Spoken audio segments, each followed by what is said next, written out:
Hey folks, have a seat on my big orange couch. Relax and enjoy this talk on coming from Kaisers, Kastle.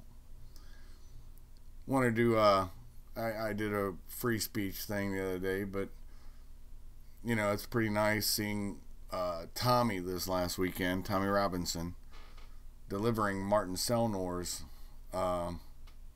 speech that he wrote in jail. I find that refreshing. The news from today with Count Dankula, who did it as a joke with his dog, you know, getting convicted for some sort of whatever weirdness, that England is fallen. This is the point in a lot of my talks that I get to, having been a part of Homeland Security for a brief time, and seeing how it operates and how the panopticon of this whole system works. Five Eyes. Think about Five Eyes. When you have somebody like Lauren Southern, who's Canadian, somebody like Brittany Pettibone, somebody like Martin Selner. Now, and then we can even put in Tommy Robinson and even Count Dankula, Mark, whatever his name is, I can't think of it right now. Because of their social media, remember, that's something you allow to happen. You input the message. I throw a lot of muff fake on my page just because I know I don't care what people think. But you also have to remember, I'm going to be 50. I've raised my family. I have some stability. I can be unafraid. I don't care about blowback. What I do care about, though, and in the government, see, I took my oath seriously. Here's the difference between me and idiots in the in agencies and stuff, is I actually took my oath seriously, and I understood that the civil rights of the people should never be trampled, that the Bill of Rights was the handcuff to the government, state, local, federal, because your Bill of Rights is your civil rights. And in those Bill of Rights, that First Amendment, you know, right to assemble, speak freely, that's sacrosanct. The only thing the Supreme Court's ever held that they said you can't do is something akin to yelling fire in a elevator or movie house, something to induce panic that way. But otherwise, in America, we wouldn't need that First Amendment if it wasn't to protect, and the people from the 60s, the radicals, used it to great effect, and it was held that the only speech that needs to be protected is the speech that's not popular, that's not in the norm. When you have the New York Times doing a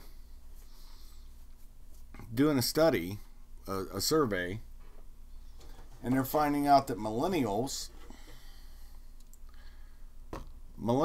think that their feelings trump, I like the way that I just phrased that, and that was accidental, trump your right to speak if it makes them feel bad. Well, they just don't get the point of that entire thing, that First Amendment. And yet they still push. These things we see, but we also see blowback. When I talk to people who are boomers and Gen Xers, my style, you know, my age group, they all get it. The people I run with understand it completely.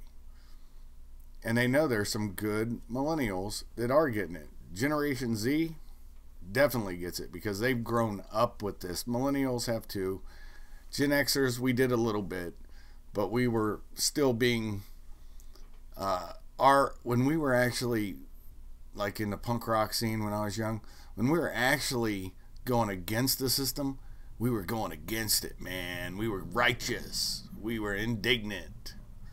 We would do shit to screw with everybody. What you see now is the millennials, especially the ones going through college, getting indoctrinated, because that's exactly what it is. It's indoctrination. There's no two ways about it. And the professors from the 60s knew that that was going to happen, and that's what they've been doing.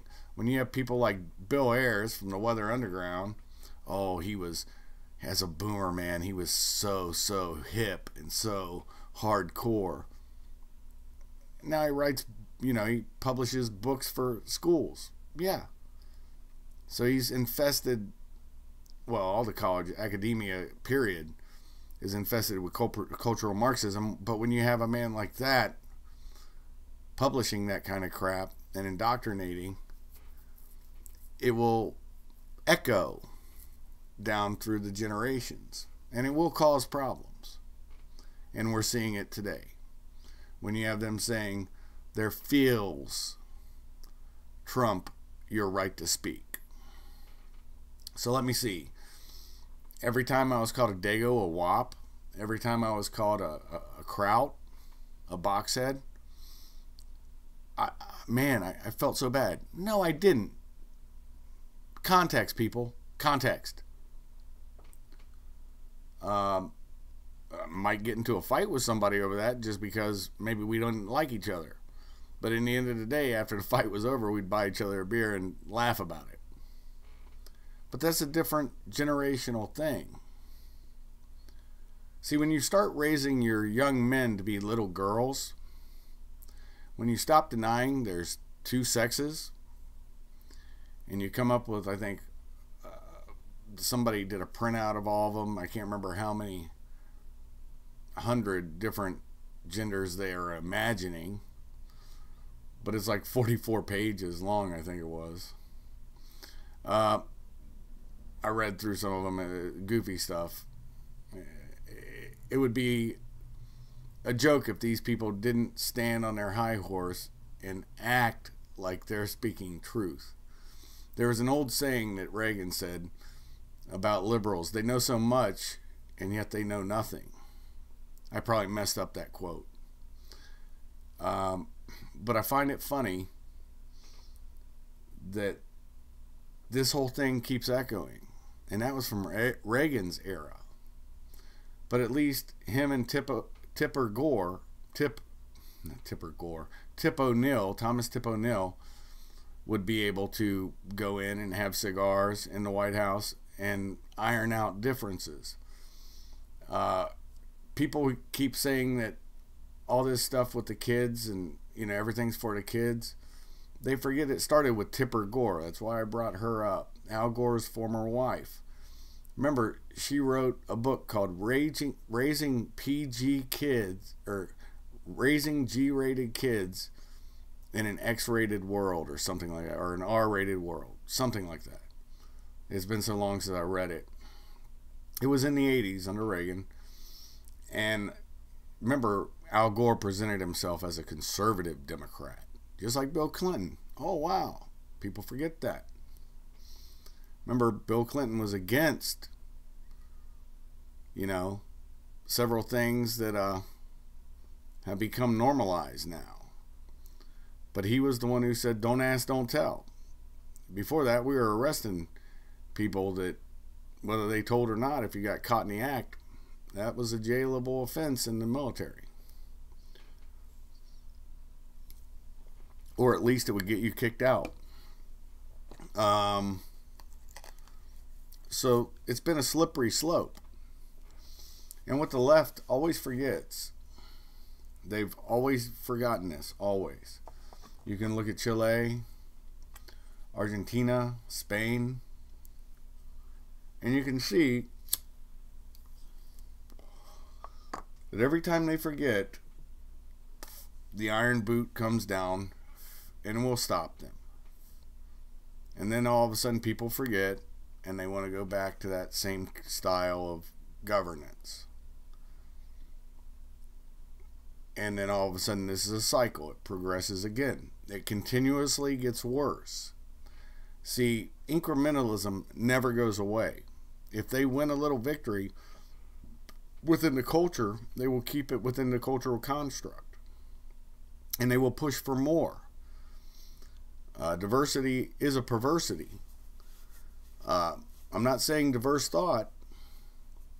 I have many friends that disagree with me vehemently. And yet we can disagree and not be disagreeable. I have friends that are diverse in whatever, their appearance.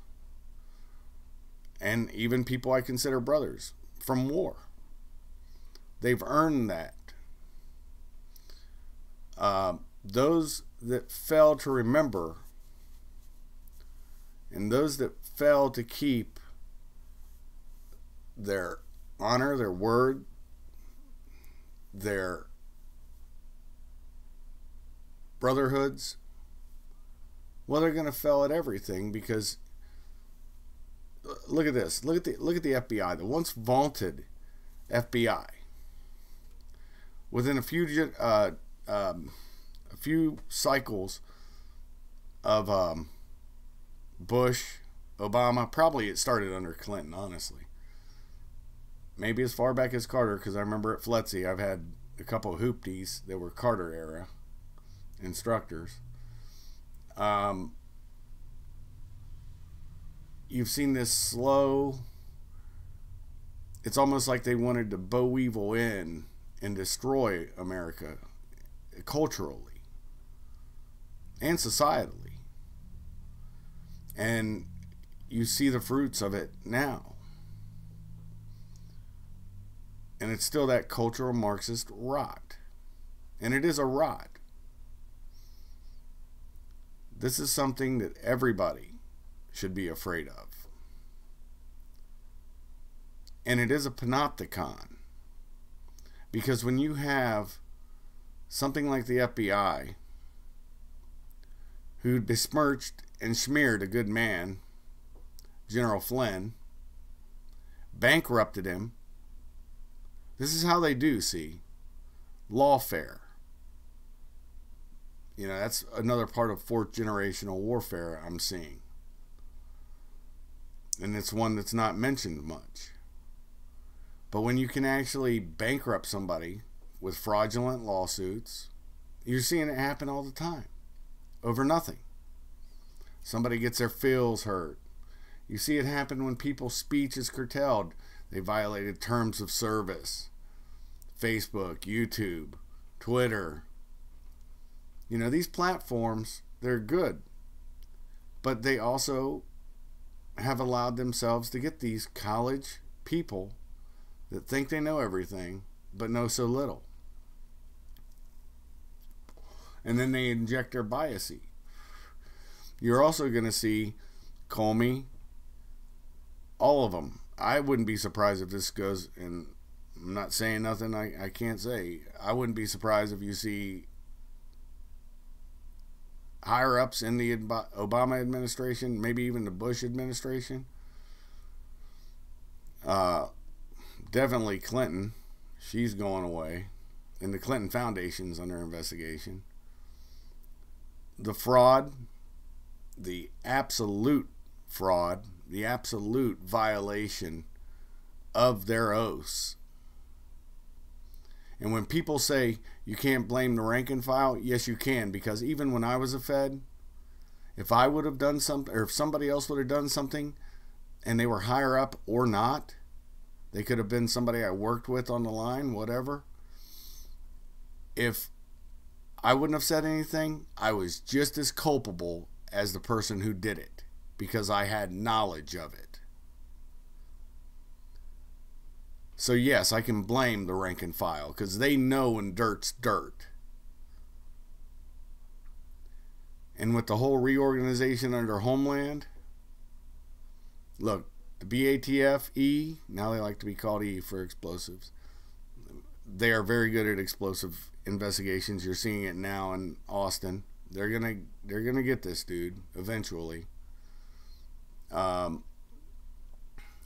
But what I do know is their alcohol, tobacco, and their firearms, both, we got to remember, it's all regulation, but it has the force of law by a gun. Okay? So it becomes law, even though it's just regulation, because you have gun carriers willing to go out there and enforce it.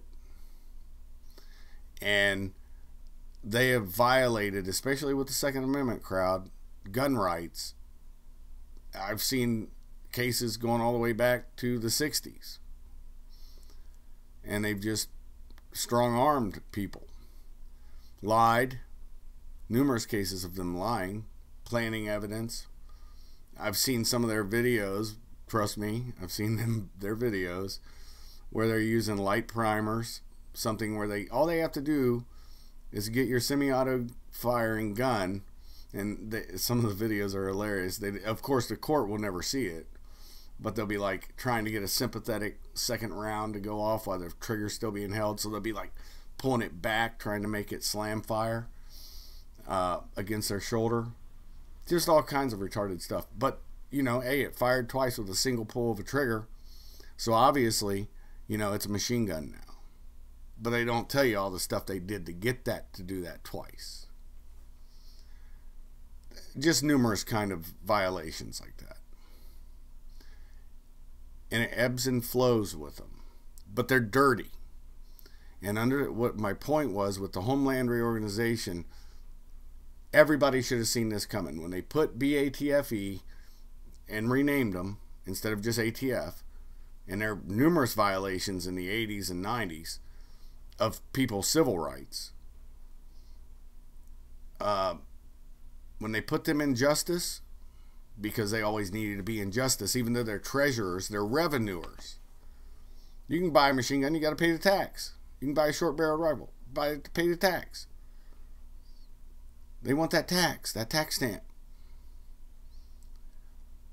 So they're revenuers, and they deal with alcohol, revenue, taxes. They deal with flipping tobacco, the taxes. They belonged in Treasury. I heard somebody saying, well, at least they can't access everything like our taxes and stuff. Yes, they can. They have a nexus to Treasury, just like CBP did. Because you have your customs, which were Treasury, and you had your State Department and also your DOJ nexus through immigration service. And that all gets put on a computer system called TEX. And with the 5 eyes, all of that information is shared between all of us. So that's how you get a Canadian, an American, an Austrian going into England, and all of a sudden they've already got something built up on them. I'm sure they got all kinds of stuff built up on me, and I don't care. But that's the difference between me and them. They're starting their life. I've lived my life. I have my stories. But you know what? The young people of today have a better story because you guys will make a difference. I'm the biggest fan of the youth because I think in the end the youth will make a difference because they've grown up with this horse crap where we didn't. We got pushed into it later in life. We've improvised, adapted, and overcome, but it's heartening to see the pushback on it. So in the end, I want to make sure this is positive. Keep fighting. Keep believing that you can make a difference because you can. And stop the spread of this scourge of political correctness. By the way, that term was conned by George H.W. Bush, not Clinton, as people popularly believe. In one of his speeches, his 1,000 Points of Light, New World Order speech. That's when it was first coined. I like to say conned because it is a great con. But you the right man at the right place will, and always does make the difference. Be that man. With that being said, you've heard the truth tonight from Kaisers Kastle. Shove out.